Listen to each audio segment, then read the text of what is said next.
Welcome back, broadcasting live from the Santon Mediclinic this morning. We are at Dr. Van Tonder's rooms. We'll tell you a little bit more about what Dr. Van Tonder actually does. Well, we're focusing in on reproductive health for particularly women and the emotional and difficult journey one goes through when it comes to IVF, when it comes to freezing of eggs and trying to have children in a very sort of, difficult time in your life. We've spoken about the psychological toll it does take on you when you're not able to fall pregnant and then, of course, are going through all of the fertility treatments. But there is a lot associated with it. Now, there are so many risk factors. Age plays a very important role. Of course, in terms of money, that's another thing we haven't even touched on, the expense that comes with it. But how successful is it? For those of you that have been through it, I'm sure many of you have got stories to tell, particularly when you're taking hormones and exactly how it makes you feel. But it's incredible that this is a conversation that we don't seem to have very often. And I'm glad that we are tackling this topic this morning head on and trying to be as frank as we possibly can with this very important conversation. So joining me now, I am joined by Dr. Van Tonder himself, Dr. Wynand Van Tonder. He is a subspecialist obstetrician and gynecologist at the Santon Mediclinic. Dr. Van Tonder, what a pleasure. Thank you very, very much for having us here in your practice and being open to speaking to us this morning. Thank you very much, Leanne. Yeah. If we look at the 30 years, I mean, we've been doing this quite a lot over most different topics that we cover here on Morning Live and also just in general for the health and life of South Africans. If we look back at 30 years of democracy, egg freezing, reproductive health, IVF, have we progressed a lot in South Africa? I think over the past 30 years we have progressed a lot. We've got the SASRIC association which are really building infertility availability in South Africa. There are more units opening up. There are more people trained as subspecialists. I think it's definitely progressing in South Africa. Yeah, the availability. And that's it's a great thing. Obviously, it's one that we need to educate viewers about. I mean, I'll just talk of a couple of conditions, whether it be cancer, endometriosis, polycystic ovaries. There are still opportunities available to women to go the route of freezing their eggs. Perhaps you can talk to us about the process of this and when one should consider going this route. So generally we say as early as possible in your fertility life. And the reason we say that is over the years from puberty to menopause, your egg count decreases, but it's not only your egg count, it's your quality of your eggs. And it becomes significant at the age of 36. That's why we try to freeze eggs before the age of 36, but as early as possible. And the quality of these eggs are influenced by genetics, diseases like polycystic ovarian disease and endometriosis. And also, obviously, what we do you smoke? Do you use excessive alcohol? All these things have an influence on your egg quality. And that's why we say as soon as possible. And in cases of cancer, we, as soon as the patient is diagnosed, we prefer the patient to be referred for a full consultation and thereafter the decision to harvest the eggs as soon as possible or to do freezing of sperm or testicular tissue or ovarian tissue. Yeah. and different techniques are involved in this. That was going to be my next question in terms of the technique that's used. I must say you're educating me here because I was telling Chantal earlier, who happens to be your wife, so you guys have been through this on more than one occasion, so you speak from great experience here besides seeing so many different patients along the way. But in terms of egg freezing, what is the procedure? What does a woman go through in order to have her eggs frozen? So the procedure is normally started with a consultation and evaluation of the patient and a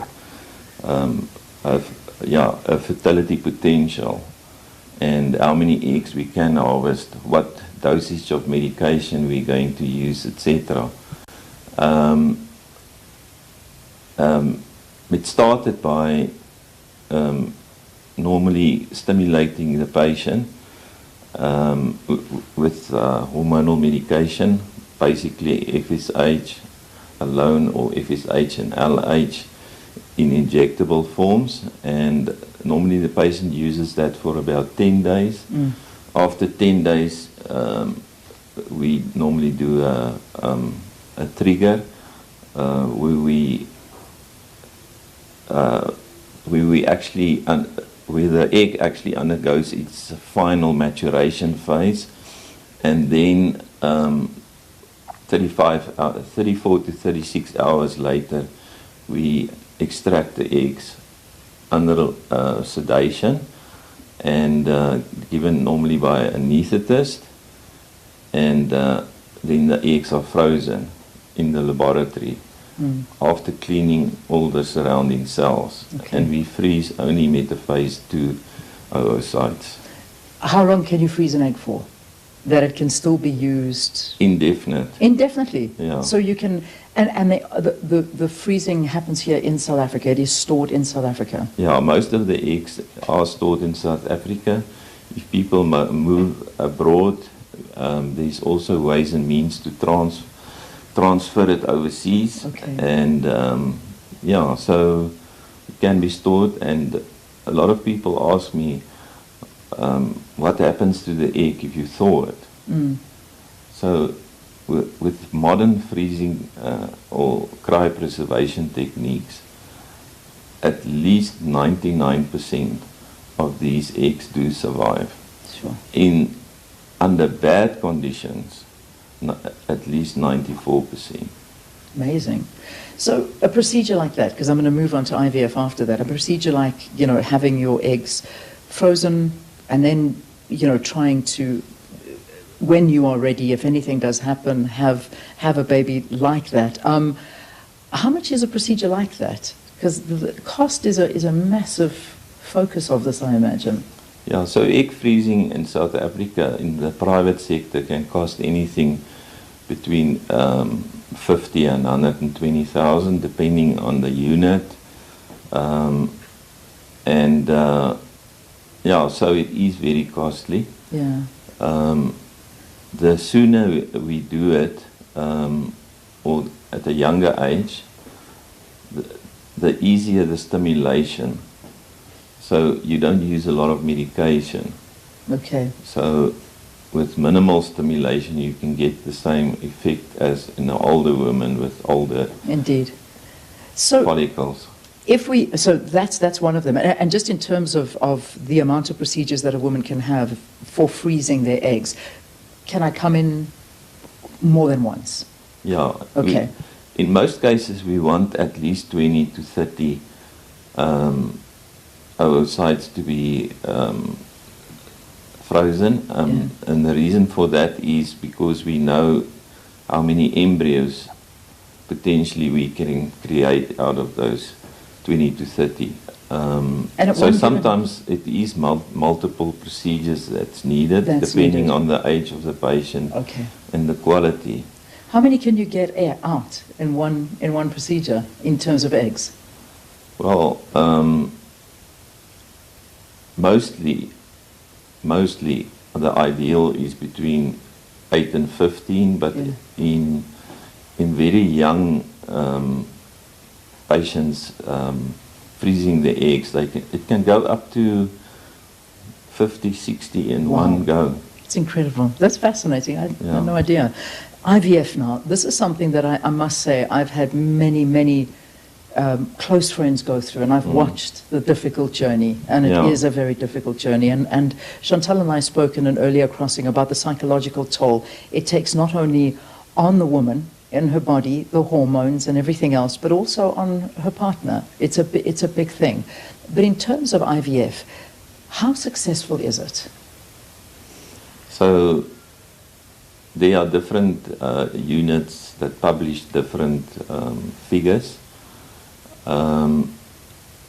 So if you look at worldwide figures, it's about 60% success after 3 transfers of embryos. Okay. So, and 30% of people undergoing even all the IVF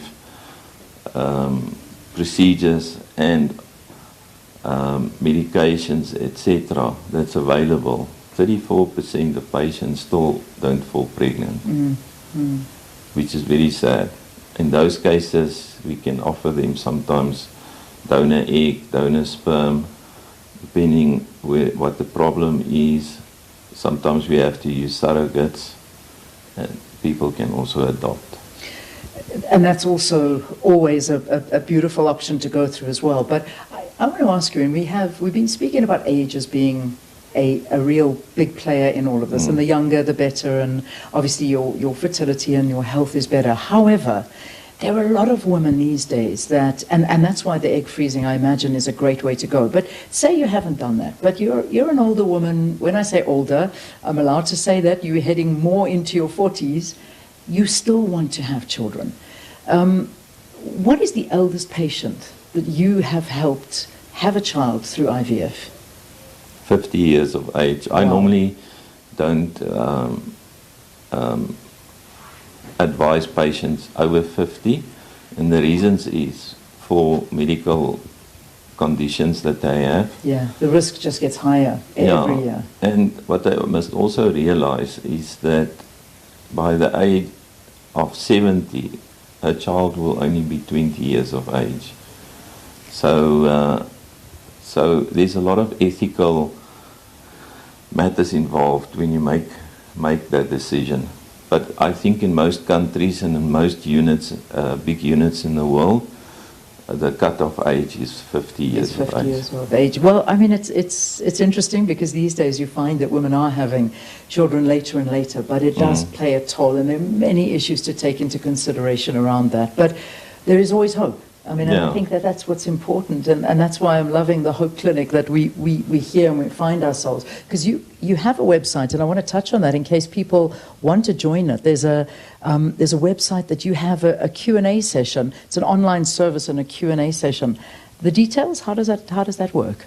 So basically the patients can post questions, and we will supply academic answers as far as we can. It's mostly done by my nursing staff. Yeah. But if there are really very difficult questions and situations that they don't understand, they will always come to me, and I will then handle the more difficult cases. Well, Dr. Tonder, it's been enlightening. It's a topic that doesn't get enough attention, and I hope that those of you that have been watching have found it informative. I certainly have.